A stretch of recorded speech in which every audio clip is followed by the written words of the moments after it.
দর্শকরা সত্যি সত্যি আমাকে একদম মানে ওদের নিজের করে নিয়েছে। আর আমিও ওনাদের কথা ভুলতে পারি না। যার সাথে কাজ করেছি তাকেই তখন আমার কাছে মনে হয় যে সে আমার আপন। মান্নাকে আমার খুবই মনে পড়ে, কারণ ওর সাথে ছবি করেছি। সন্তানের অভিনয় করলে সন্তানই মনে হতো। দর্শক স্বাগত জানাচ্ছি, আমি মুহিব আল হাসান, আর আমার সঙ্গে রয়েছেন বাংলা চলচ্চিত্রের অন্যতম একজন অভিনয় শিল্পী, যাকে রূপালী পর্দার মা হিসেবে আমরা চিনি। অসংখ্য নায়ক নায়িকার মা তিনি বাংলা সিনেমার কিংবদন্তি অভিনয় শিল্পী আনোয়ারা। তার সাথে কথা বলবো। মা, আপনি কেমন আছেন? ভালো আছি আল্লাহর রহমতে। আপনাকে দেখে খুব হাসি খুশি লাগছে। অনেক দিন পর আপনার সাথে দেখা হলো, সেই ছোট্টবেলায় দেখেছিলাম। তখন তো আমিও ছোটই ছিলাম। অবশ্যই ছোট ছিলে তখন। তুমি করে বললাম কিন্তু। না না, তুমি আপনাকে সেই পর্দায়, রূপালী পর্দায় যখন দেখতাম, সেই অনবদ্য অভিনয়, যে অভিনয়টা আসলে আমাদের প্রাণ ছুঁয়ে গেছে। অনেক দিন থেকে বিরতি নিজের। এখন আসলে কিভাবে সময় কাটে আপনার? আমি অভিনয় করে সবার মন জয় করার চেষ্টা করতাম, কিন্তু আমি জানি না কতটুকু পেরেছি। আমি আপ্রাণ চেষ্টা করতাম। এখন সময় কাটে, মাঝে মাঝে মনে হয় যে আগের ছবিগুলি একটু দেখি, ছবিগুলি দেখি, তারপর আমার মেয়ে বাইরে একটু ঘুরতে নিয়ে যায়, এই সবার সাথে নামাজ পড়ে ফোনে সবার সাথে ফোনে কথা বলি যখন যার কথা মনে হয়।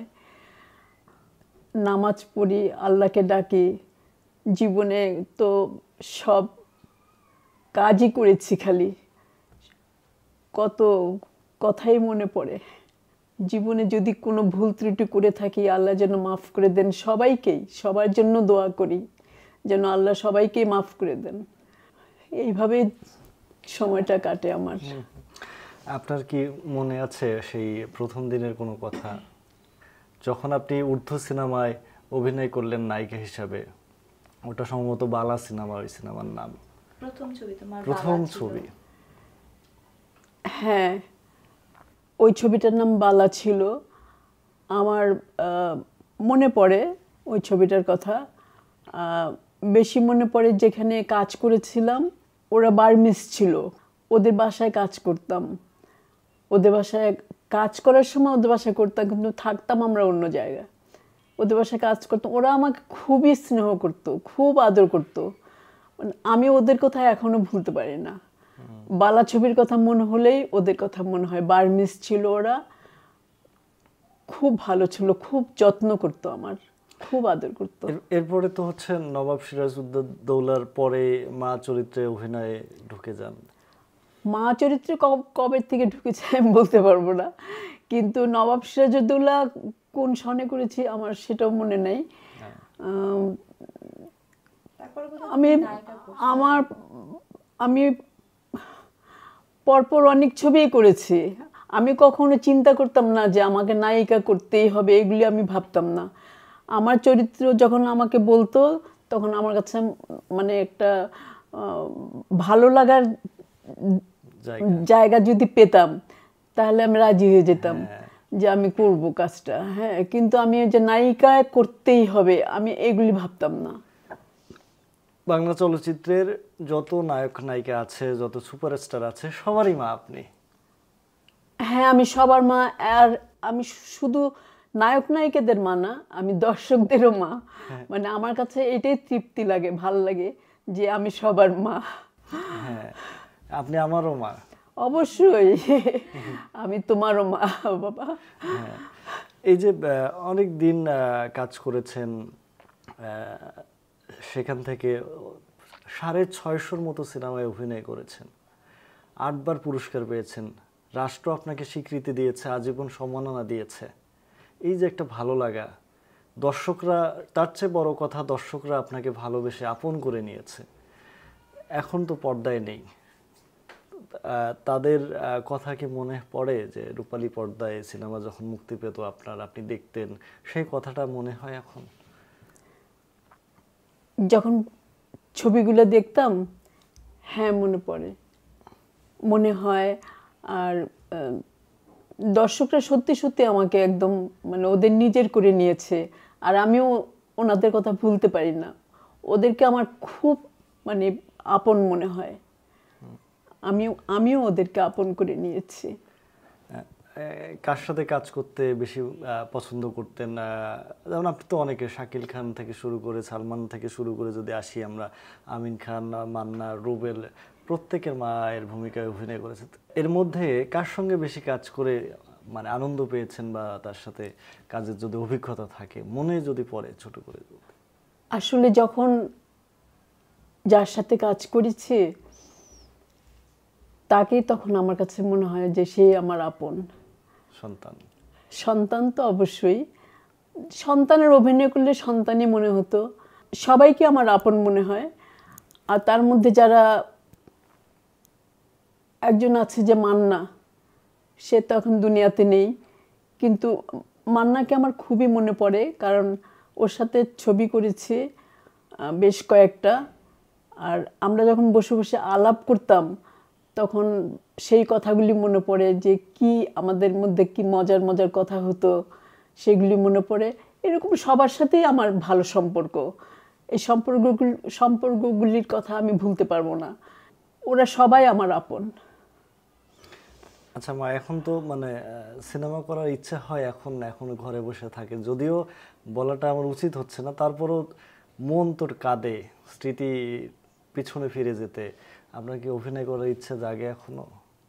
অভিনয় করার ইচ্ছে জাগে না আমার। এখন ঘরে বসে শুধু আল্লাহকে ডাকি, আল্লাহকেই আমার স্মরণ হয় বেশি। পাশে আপনার মেয়ে, তার সাথে একটু ছোট করে যদি কোনো স্মৃতি থাকে, মনে থাকে আপনার, বলতে পারেন। আমার ওর সাথে তো আমার অনেক স্মৃতি, জীবনের অনেক স্মৃতি ওর সাথে। ওই তো আমার সবকিছু, ওই তো আমার, ওকে তো আমি মানে আমি ছেলে আমি মেয়ে, আমি কখনো আপনি করে বলি, কখনো তুমি করে বলি, নাম ধরে ডাকি, বেশিরভাগ মা বলি। নাম ধরে ডাকার চেয়ে বেশিরভাগ মামুনি বলি বেশি। আপনার কোনো স্মৃতি মানে দুজনের খুনসুটি তো আছে? হ্যাঁ, আমরা তো আসলে একসাথেই থাকি। হ্যাঁ, স্মৃতি বলতে অনেক মজার মজার আমাদের কাহিনী আছে, খুব হাসির হাসির অনেক ঘটনা আছে। আর আমরা ঘুরতে খুব ভালোবাসি। আম্মার প্রিয় জায়গা হচ্ছে কক্সবাজার, ভীষণ পছন্দ করে। তো প্রায় আমরা কক্সবাজারে হুট করে ঠিক করতাম, চলো আমরা আজকে কক্সবাজারে যাব। রাতের বেলায় হয়তো রওনা দিয়ে দিতাম। হ্যাঁ, দিনের বেলায় ঠিক, রাতের বেলায় রওনা। তো এরকম মজার মজার স্মৃতি আমাদের আছে। আর আমরা বেশিরভাগ বাই রোডে যেতাম। বাই রোডের কারণ কি, আমরা ওর গাড়ি মানে থামিয়ে থামিয়ে বিভিন্ন জায়গায় একটু এটা সেটা খেয়ে খেয়ে এইভাবে রেস্ট নিয়ে নিয়ে যেতাম। আমাদের কাছে খুব ভালো লাগতো তখন। এইগুলো খুব স্মৃতি মনে পড়ে। তারপরে ওই যে কি বলে, ওই যে সরিষা ফুল, সরিষা ক্ষেত, হ্যাঁ, ওগুলো দেখলে আমরা নামতাম, নেমে আমরা একটুখানি হাঁটাহাঁটি করতাম।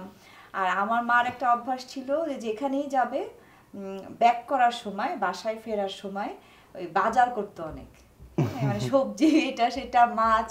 তো এগুলি আমারও এটা অভ্যাস হয়ে গেছে। তো আমিও কোথাও গেলে এভাবে মাছ টাছ এগুলো নিয়ে আসি। শুটিং এ যখন যেতেন, মানে ছোটবেলায় তো অবশ্যই যাওয়া পড়ছে মায়ের সঙ্গে, সেখান মানে তখনকার কথা কি মনে আছে?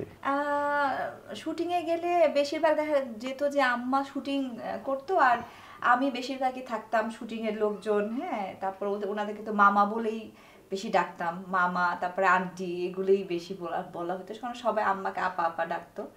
তো আমার দেখাশোনা ওনারাই করতো বেশি। হ্যাঁ, আর আমাকে রোদের মধ্যে বেশি নিত না আম্মা। তো আম্মা আউটডোরে গেলে আমি ওভাবে ওনাদের সাথে খেলাধুলা, হইচই, মজা এরকম করতাম। আম্মা আউটডোরে কাজটা করে আবার যখন হোটেলে ফিরতো তখন আবার দেখা হইতো। তো এরকম। আর আমি যেতে চেতাম, তখন আম্মা বলতো যে অনেক রোদের জন্য আমাকে নিত না, তো কিছুক্ষণ থেকে আবার আমি চলে আসতাম। তো এরকম।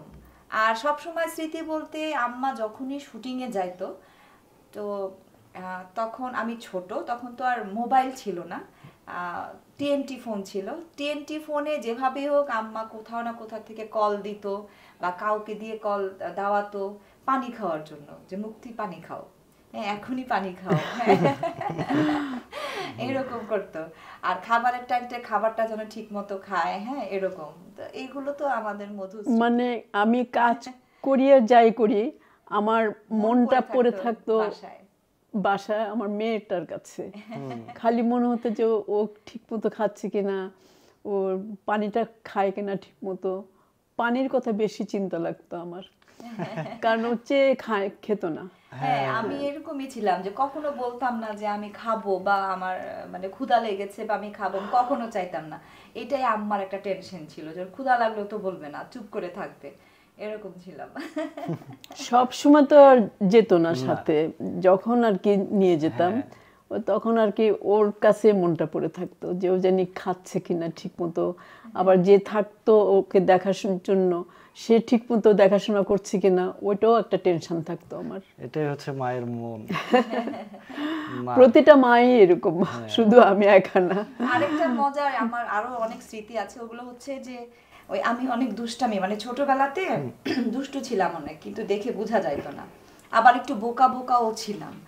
তো দুষ্টামিগুলো করতাম কি, মানুষকে একটু ভয় দেখানো, হ্যাঁ মানে ইলেকট্রিসিটি চলে গেলে ওই একটু আম্মার হিল টিল পরতাম, পরে একটা সাদা চাদর গায়ে দিয়ে মাথার উপর একটা ইয়ে দিতাম, জগ টক কিছু দিয়ে, তারপর সিঁড়ির সামনে দাঁড়ায় থাকতাম মানুষকে ভয় দেখানোর জন্য। তো অনেকে ভয় পাইতো এরকম। আরেকবার আম্মার শুটিং এ গেলাম, মনে আছে যে কঙ্কাল নিয়ে তোমাদের কি একটা শুটিং ছিল? তুমি অনেক দুষ্টুমি করতে না, মানে এই ধরনের দুষ্টুমি করে মানুষ হাসবে, মজা পাবে, এইটাই ওর কাছে ভালো লাগতো।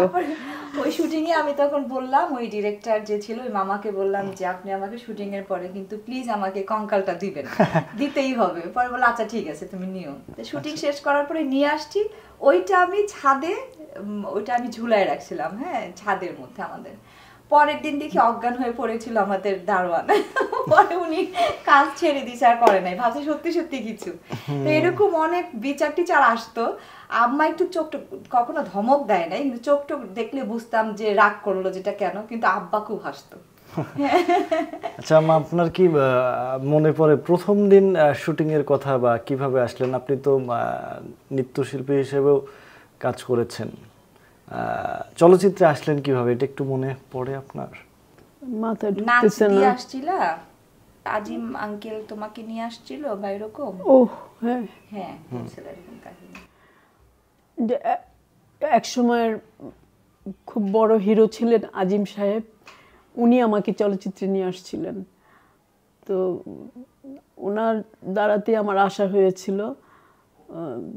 একটা নাচের দৃশ্যে ছিলাম, 3 জন ছিল আমার সাথে।